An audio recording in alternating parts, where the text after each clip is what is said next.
지난 주일은 9주년 감사 예배를 드렸습니다. 우리 교회가 9년의 시간을 거저 보내온 것이 아니라는 것 성도님들 잘 알 것입니다. 그동안 교회를 위해서 자신을 희생하고 헌신했기 때문에 우리 교회가 여기까지 세워졌다 생각을 합니다. 제가 9년이라는 시간을 돌아볼 때 죄송하게도 저 때문에 눈물을 많이 흘린 사람들이 있고, 저 때문에 괴로운 일을 많이 당한 사람이 있고, 저 때문에 속상한 일이 일어난 것도 있을 거라 생각을 합니다. 그럼에도 불구하고 힘든 일이 있을 때마다 다시 일어나고 흐르는 눈물을 닦으면서도 인내하면서 속상하고 괴로운 일이 있을 때마다 자신을 다스리면서 견뎌왔기 때문에 우리 교회가 이제 10주년을 바라볼 수 있게 되었다 생각을 합니다. 이 모든 것이 여러분들의 희생과 헌신이 있었다라고 저는 부정하지 않습니다. 저 역시도 교회를 세우기 위해서 많은 헌신과 희생을 했음에도 불구하고 여러분들에 비하면 저는 약소하다 생각이 되어집니다. 그래서 이 자리를 빌어서 그동안 교회를 9년 동안 또 부족한 저를 도우면서 함께 교회를 세워주신 성도님들 헌신과 희생 다시 한번 감사를 드리고 하나님께서 여러분들을 꼭 축복해 주시기를 먼저 예수님 이름으로 축원합니다. 아멘. 이처럼 교회는 누군가의 헌신과 희생이 있을 때 세워집니다. 초대 교회 역시 누군가의 희생과 헌신이 있었기 때문에 교회가 세워졌다라고 말할 수 있습니다. 이 땅에 교회가 세워진 것은 예수님의 헌신이 있었습니다. 그리고 예수님의 희생이 있었기에 교회가 세워졌고, 지금 몇천 년이라는 시간 동안 교회가 세워지고 유지된 것도 지금까지 보이지 않는 곳에서 누군가가 계속해서 헌신하고 희생한 결과입니다. 그래서 교회는 헌신과 희생을 통해서 성장하고 세워집니다. 예수님의 12제자는 잘 아시겠지만 모두 교회를 위해서 자신을 헌신하고 희생했습니다. 그 중에서도 가장 으뜸적으로 희생한 사람이 있다면 저는 사도 바울을 소개하고자 합니다. 그는 교회를 핍박하고 성도를 잡아서 감옥에 가두는 주도적인 사람이었습니다. 그런데 그가 다메섹에서 예수님을 만남으로 그의 생각이 바뀌고 삶이 바뀌고 삶의 목표가 바뀐 것을 보게 됩니다. 그는 핍박하는 사람에서 교회의 일꾼이 되었습니다. 그러면서 오늘 말씀을 보면 사도 바울은 자신을 소개하는데 나는 교회의 일꾼이다라고 소개를 합니다. 그래서 사도 바울의 모습을 통해서 교회 일꾼의 모습이 어떻게 나타나는지 은혜를 나누고자 하는데, 여러분의 모습을 통해서 나에게 이런 모습이 있는지, 교회 일꾼의 모습이 있는지를 생각하시고, 만약 부족함이 있다면 한 번 더 뜻을 작정하는, 그리고 함께 교회를 세워가는 저와 여러분 되기를 부탁드리면서 말씀 나누고자 합니다. 교회의 일꾼 첫 번째는 고난을 채운다라고 말씀드릴 수 있습니다. 교회의 일꾼은 먼저 고난을 채우는 사람입니다. 24절 말씀 한번 다 같이 또 읽어보겠습니다. 24절 읽어보겠습니다. 시작. 나는 이제 너희를 위하여 받는 괴로움을 기뻐하고 그리스도의 남은 고난을 그의 몸된 교회를 위하여 내 육체에 채우노라. 24절에서 바울이 무슨 고백을 합니까? 그리스도의 남은 고난을 그리고 교회를 위해서 내 몸의 고난을 채우겠다라고 그렇게 고백을 합니다. 이것은 교회를 세우기 위해서 예수님이 십자가의 고난을 받아들이고 자신을 희생한 것처럼 나도 그렇게 십자가의 고난을 받아들이고 희생하겠다는 뜻이 담겨 있습니다. 그리고 내가 교회를 세울 수만 있다면 세상에 핍박이 있고 고난이 온다 할지라도 피하지 않겠다는 결단이 묻어 있습니다. 사도 바울은 예수님을 만나기 전에 교회를 핍박하던 사람이었습니다. 그런데 예수님을 만난 후에는 교회를 사랑하는 사람으로 바뀌었습니다. 그리고 그는 예수님과 교회를 위해서 내 자신을 희생하겠다, 자신의 모든 것을 바칠 만큼 사랑한 사람입니다. 그리고 말씀에 보면 그는 가는 곳마다 복음을 전하고 교회를 세웠습니다. 그리스도의 남은 고난을 내 육체에 채운다는 말처럼 그는 복음을 전할 때마다 고난을 계속해서 받았습니다. 그럼에도 불구하고 그는 그것을 포기하지 않았습니다. 차라리 복음 전하다가 죽더라도 나는 복음을 계속 전하겠다. 이것이 그의 고백이었습니다. 이처럼 교회의 일꾼은 자기를 헌신하고 희생하는데 기꺼이 내어주는 사람입니다. 예수님과 교회를 사랑하는데 헌신과 희생이 빠질까요? 그렇지 않습니다. 하나님을 사랑하고 교회를 사랑하는 사람은 반드시 자신을 헌신하고 희생하는 모습으로 나타납니다. 교회 일을 할 때도 유불리를 따지지 않습니다. 교회 일을 할 때에 유불리를 따지는 사람은 온전한 사랑이 아닙니다. 교회 일을 할 때에 자신의 이익을 생각하지 않습니다. 교회 일을 할 때에 내게 손해가 있다 할지라도 내가 내 것을 희생한다 할지라도 한 번 더 희생하기 위해서 노력하고 헌신하는 것이 교회 일꾼의 모습입니다.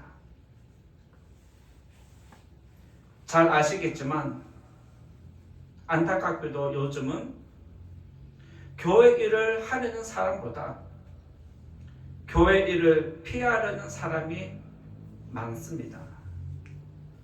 인정하십니까? 혹시 여러분 자신 모습 보고 그렇게 인정하는 겁니까?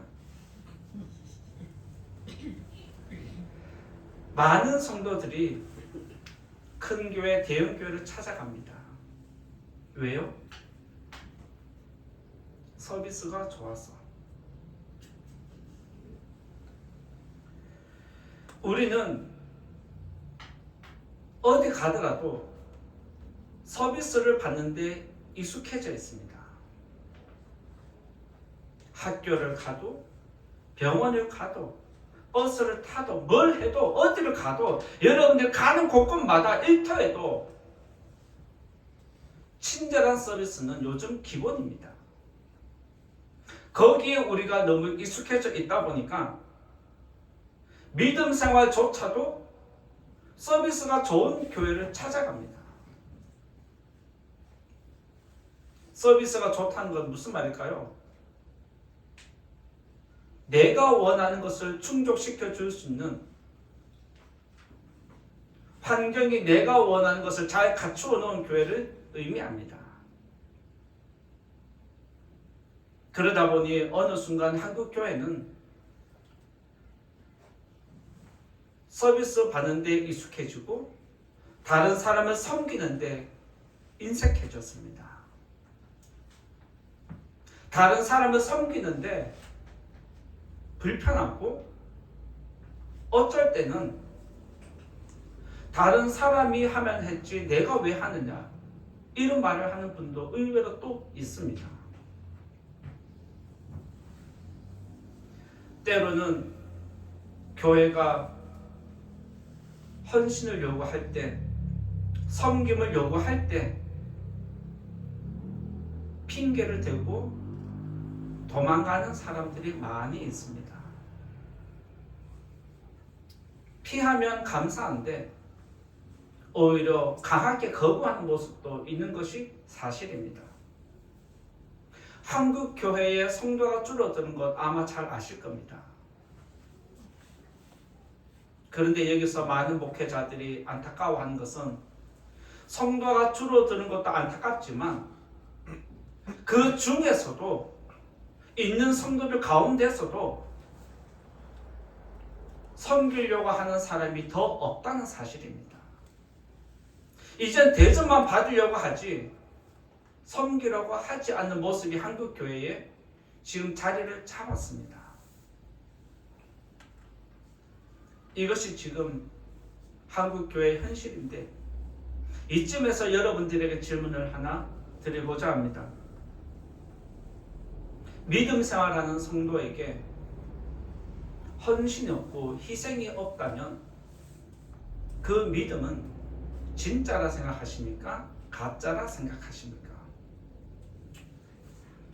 물론 진짜일 수도 있고 가짜일 수도 있습니다. 그런데 정말 믿음을 가진 사람이라면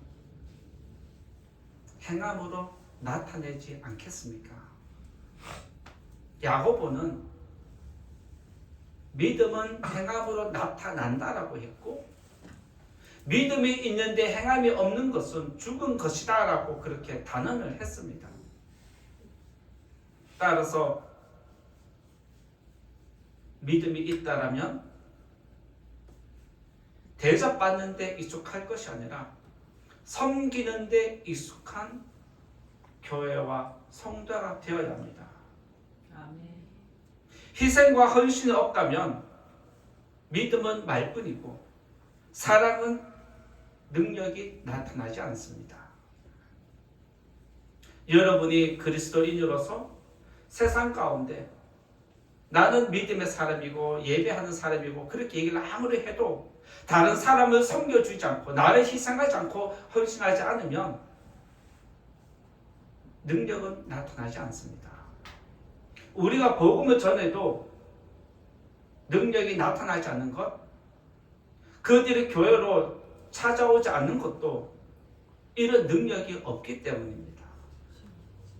말로만 하는 것이 아니라 이제는 섬김으로 나타내셔야 합니다. 그렇게 하는 성도님 되시기를 부탁합니다. 교회의 고난을 사도 바울이 내 몸에 채운다는 것은 힘든 일이 있어도 괴로운 일이 있어도 하기 싫은 일이 있어도 다른 사람이 안 하는 것을 내가 하겠다. 이 믿음의 고백입니다. 이런 결단이 없이는 믿음 생활을 할 수 없고 지킬 수 없습니다. 여러분들이 세상에서 직장에서 내가 원하는 일만 할 수 있습니까? 내가 원하는 일을 할 수 없는 것처럼 교회도 내가 이것만 하고 싶다라고 해서 그것만 할 수 없습니다. 예수님은 교회를 세우기 위해서 자신을 희생하셨고 사도 바울은 교회를 세우기 위해서 자신을 희생했기 때문에 골로새 교회와 지금 오늘 우리들에게 나는 교회의 일꾼이다라고 당당하게 외칠 수 있는 것도 그만큼 헌신했고 희생했기 때문에 자신을 돌아볼 때 자부심이 있는 것입니다. 이 자리에 계신 성도님들, 여러분들은 참 행복한 교회 일꾼이라고 생각을 하십니까?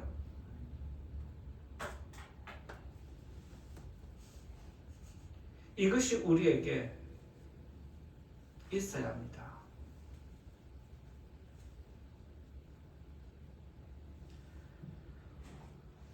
구독이 무서워서 장 못 담근다는 우리나라 속담이 있습니다. 무슨 뜻이죠?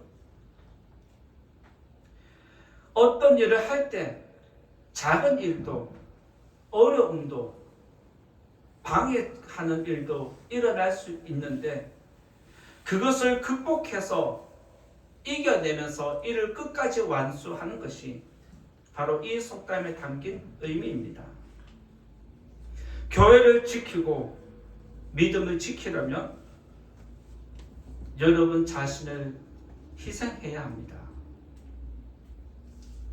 헌신이 없으면 믿음을 지킬 수 없습니다. 희생이 없으면 교회를 지킬 수 없습니다. 그래서 헌신과 희생은 여러분의 믿음과 교회를 지키는 중요한 버팀목입니다. 이 자리에 계신 성도님들, 사도 바울처럼 교회의 고난을, 다른 사람들이 피하는 힘든 일들을 내가 채우겠다는 심정으로 앞으로도 교회를 든든히 세워가는 저와 여러분 모두가 되기를 예수님 이름으로 축원드립니다. 두 번째로 교회의 일꾼은 두 번째로 말씀을 이룬다라고 할 수 있습니다. 교회의 일꾼은 두 번째로 말씀을 이루는 것입니다. 25절에 있는 말씀 또 함께 나누겠습니다. 25절 말씀 같이 읽어보겠습니다. 시작. 내가 교회의 일꾼이 된 것은 하나님이 너희를 위하여 내게 주신 직분을 따라 하나님의 말씀을 이루려 함이니라. 사도 바울은 자신이 교회 일꾼이 된 것은 하나님 말씀을 이루어가는 것, 이렇게 정의를 내리고 있습니다.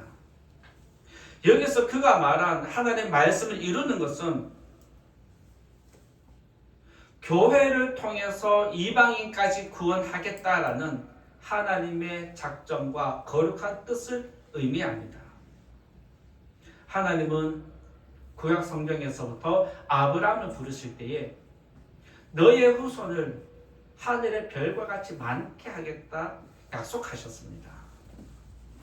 그리고 바벨론의 포로로 잡혀간 백성들을 불러내실 때에 동서남북 모든 사방에서 내 백성을 일으키고 그들을 통해서 내가 영광을 받겠다라고 말씀하셨습니다. 이 모든 것이 바로 이방인을 구원하겠다라는 구약 성경에서부터 담겨있는 하나님의 뜻이었습니다.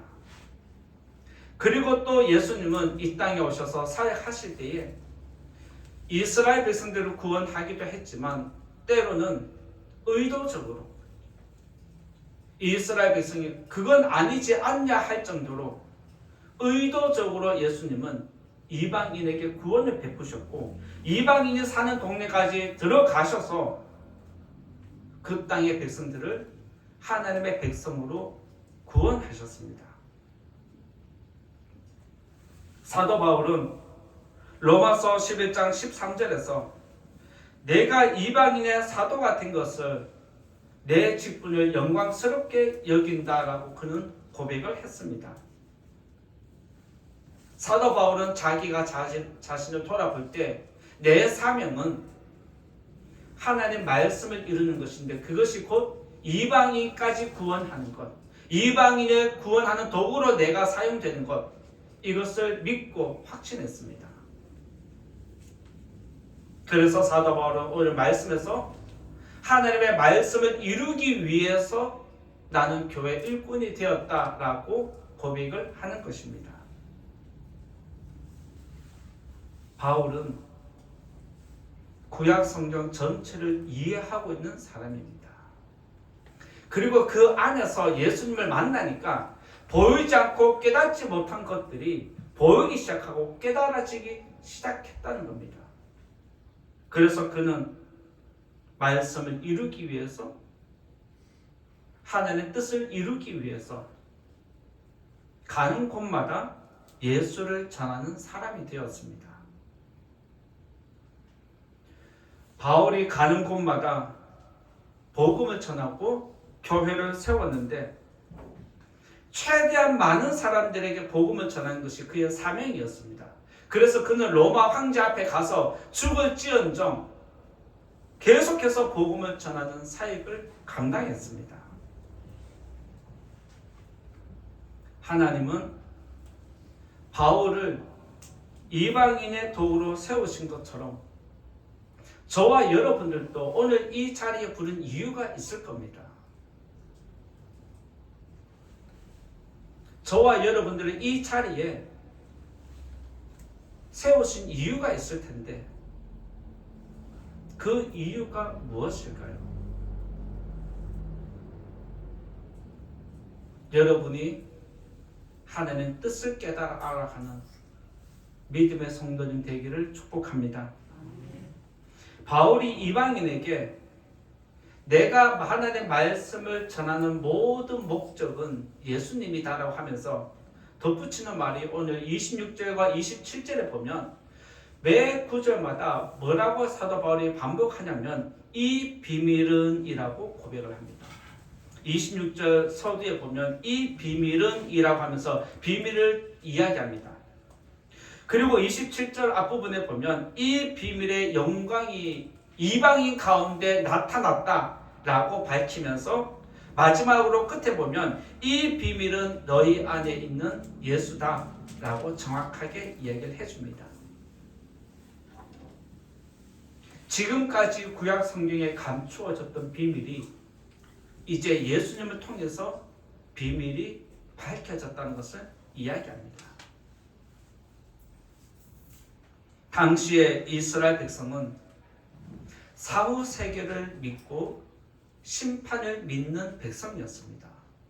그래서 이스라엘 백성은 다른 민족보다 조금 더 구별되고 거룩한 삶을 살기 위해서 노력한 백성들입니다. 그런데 잘 아시겠지만 이방인은 사후 세계를 믿지 않는 사람이고 심판을 믿지 않는 사람들입니다. 그래서 세상 사람은 죽으면 모든 것이 끝이다라고 생각을 했습니다. 죽으면 끝인데 더 이상 무슨 소용이 있어 하면서 자기를 함부로 사용하고 자기 마음대로 살아가는 사람들이 당시의 이방인의 모습이었습니다. 하나님은 세상 사람들을 향해서 소망이 없다라고 말씀하시고 내가 그들에게 바울을 보내주시고 그들에게 소망을 일으키겠다 약속한 것이 이제 바울을 통해서 나타내는 것입니다. 따라서 하나님이 세우신 교회의 일꾼은 예수를 위해서 살아가는 사람, 교회의 일꾼은 예수를 이야기하는 사람, 교회의 일꾼은 나를 통해서 예수를 전하는 사람이 교회의 일꾼입니다. 믿으시기 바랍니다.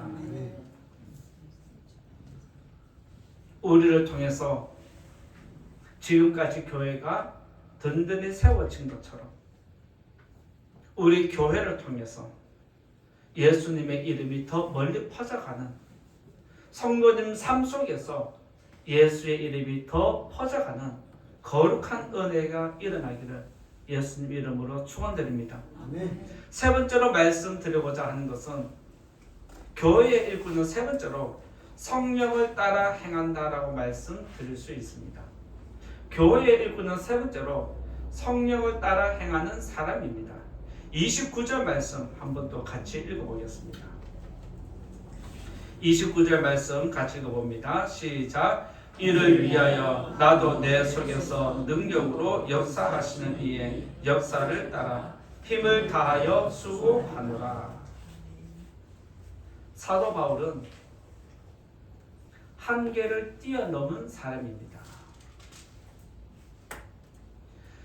한계를 뛰어넘었다라고 말하는 것은 교회를 위해서 한계를 뛰어넘고 예수를 위해서 한계를 뛰어넘은 것이 그의 사역이었습니다. 그가 예수님을 만난 후에 12제자들을 만나기 위해서 예루살렘 교회를 찾아갔습니다. 그런데 12제자는 사도 바울을 부정했습니다. 쉽게 받아들이기 어려웠습니다. 그리고 바울은 가는 곳마다 예수님을 전하면서 교회를 세웠는데 그를 받아들이는 사람은 소수의 사람이었고 다수의 사람들은 바울을 대적하고 핍박하고 쫓아다니면서 계속해서 괴롭힘을 일으킨 사람들이었습니다. 그리고 복음을 전할 때마다 사도 바울은 생각지 못한 강적을 만나기도 했습니다. 그래서 그는 그들 때문에 감옥에 갇히기도 하고 수없이 많은 매를 맞기도 하고 돌로 맞기도 하고 죽을 고비를 몇 번을 넘기기도 한 것이 그의 사역이었습니다. 그때마다 바울은 못하겠다 하고 포기하지 않았습니다. 12제자가 나를 인정하지 않고 거부해도 계속 다가갔습니다. 복음을 전해도 거부하고 미워해도 계속해서 괴롭혀도 주저앉지 않았습니다. 그때마다 계속해서 일어나서 복음을 전하고 쫓아내면 다른 동네로 가고 핍박하면 다른 동네로 가고 죽을 고비를 넘기면서도 일어나서 계속해서 복음을 전하는 것은 내게 능력 주시는 일을 믿었기 때문입니다. 이처럼 그가 모든 핍박과 고난을 견디고 다시 일어나서 복음을 전하는 것은 함께 하시는 성령을 믿었기 때문입니다. 그래서 그는 29절에서 내 속에서 역사하시는 이라고 그렇게 밝히면서 성령이 나를 이끄시는 대로 나는 지금 움직이고 있다는 것을 스스로 고백을 하는 겁니다. 성령께서 내게 하라고 하면 한다는 것이 그의 믿음이었습니다. 바울은 성령께서 힘을 주시는 대로 일어나는 사람이었습니다. 제가 9년의 사역을 돌아보면서 저 때문에 주저앉은 성도님들이 그동안 많이 있었습니다. 그럼에도 그때마다 일어나고 또 일어나고 또 일어나고 눈물을 닦으면서 또 일어나고 계속해서 그런 시간을 견뎌온 것은 목회자 때문이 아니라 교회를 세우고 교회를 지키겠다는 믿음의 결단이 있었기에 성령께서 그런 마음을 계속해서 불어넣으셨기에 성령께서 인도하는 대로 내가 하겠다는 그 믿음이 있었기에 여기까지 왔다고 저는 믿습니다. 아멘. 교회 일을 하다 보면 생각지 못한 여러 어려움에 직면할 때가 많은 것이 사실입니다. 목회자 때문에 상처받기도 하고 다른 성도들 때문에 상처받기도 하고 내 맘대로 내 뜻대로 되지 않아서 화가 일어날 때가 있는 것이 사실입니다. 그런데 그런 힘든 가운데서도 여러 성도들이 견디고 일어난 것은 내 안에서 능력으로 역사하시는 일을 따랐기 때문입니다. 성령의 사역은 사람을 세우는 게 아닙니다. 성령의 사역은 교회를 세우는 데 목적이 있습니다. 오히려 성령의 사역은 사람을 무너뜨리고 교회를 세워가는 것이 진정한 사역입니다. 그래서 성령은 때로는 우리의 뜻을 꺾기도 하고 때로는 우리를 아프기도 하지만 우리를 단련한 다음에 더 좋은 도구로, 더 거룩한 도구로 교회를 세워가는 줄 믿습니다. 우리는 성령의 능력이 없으면 교회를 세울 수 없습니다. 성령의 능력이 없으면 고난도 괴로움도 견딜 수가 없습니다. 그래서 예수님은 제자들에게 늘 하신 말씀이, 또 마지막으로 승천하면서 하신 말씀이 성령을 받으라는 것입니다. 예수님 말씀대로 성령을 받은 제자들은 자기 생명보다 교회를 더 사랑한 제자가 되었습니다. 성령을 받을 때에 지금까지 내가 헌신한 것은 아무것도 아니라는 것을 깨닫게 됩니다. 성령을 받기 전에 내가 육신으로 최선을 다하지만 성령을 받으면 내 안에서 능력으로 역사하시는 이의 힘으로 교회를 섬기게 되어 있습니다. 내 힘으로 교회를 섬기면 쉽게 지치고 포기하고 그만두고 화가 일어납니다. 그런데 성령의 능력으로 교회 일을 하게 되면 자원하는 마음이 일어나고 재미가 있어지고 더 많이 헌신하게 되고 넘어져도 다시 일어나고자 하는 생명력이 일어나는 것입니다. 그래서 지금까지 여러분들이 어려움 중에도 다시 일어나고 일어난 것도 하나님의 능력으로 여기까지 섬겨오신 줄 믿습니다.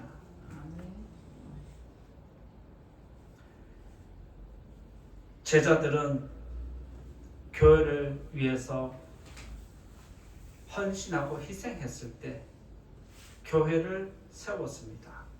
마찬가지로 저와 여러분들도 교회를 위해서 헌신하고 희생할 때 교회가 세워진다는 것 꼭 기억하시고, 지금까지 헌신하셨지만 이제 우리에게 주어진 시간을 위해서, 또 우리 교회 10주년, 또 앞으로 하나님의 원하시는 그날까지 더 헌신하는 저와 여러분 되기를 부탁을 드립니다. 아멘.